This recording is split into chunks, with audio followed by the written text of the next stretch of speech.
Here's how to add a second hard drive to your laptop. This is an HP 17-inch. It's one of the older HPs, a few years old now, but it supports a second hard drive. Once you remove the battery, you can see we've got our main hard drive, which is fine.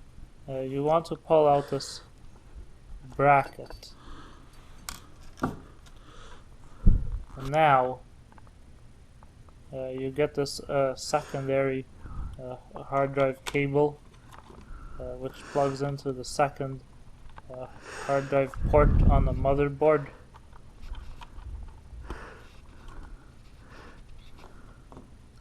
You secure that in place.